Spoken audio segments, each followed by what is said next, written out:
Praise the lord. ఈరోజు కీర్తనల గ్రంథం 32వ అధ్యాయాన్ని చదువుకుందాం. దేవుడు ఎవరి అతిక్రమాలను క్షమించాడో, ఎవరి పాపాలను కప్పివేశాడో వారు ధన్యజీవులు.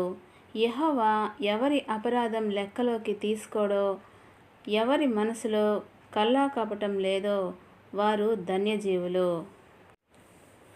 నేను మౌనం వహించినప్పుడు రోజంతా నా మూలుగుల వల్ల నా ఎముకలు సన్నగిల్లిపోయాయి. రాత్రింపగళ్ళు నీ చెయ్యి నా మీద బరువుగా ఉంది. వేసవి కాలంలో నీళ్లు ఆరిపోయినట్లు నాలో సారం ఇంకిపోయింది. అప్పుడు నా పాపమేదో నీ దగ్గర ఒప్పుకున్నాను. నా అపరాధాన్ని నేనేమీ దాచిపెట్టుకోలేదు.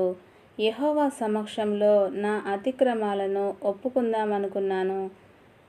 నీవు నా అపరాధం, నా పాపం క్షమించావు.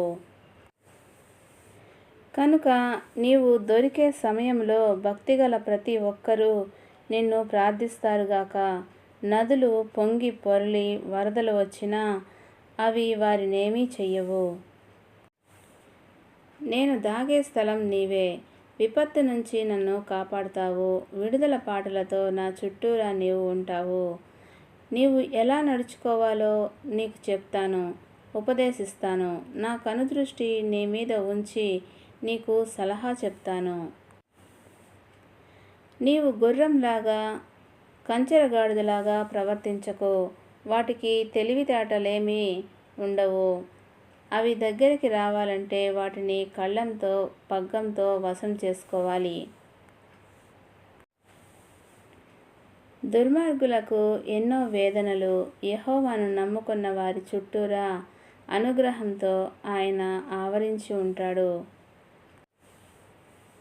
న్యాయవంతులారా, యెహోవా మూలంగా ఆనందించండి, హాయిగా ఉండండి. అంతరంగంలో నిజాయితీ పరులారా, మీరంతా ఆనందధ్వనులు చేయండి. దేవుడి పరిశుద్ధ వాక్యమును దీవించునుగాక. ఆమేన్.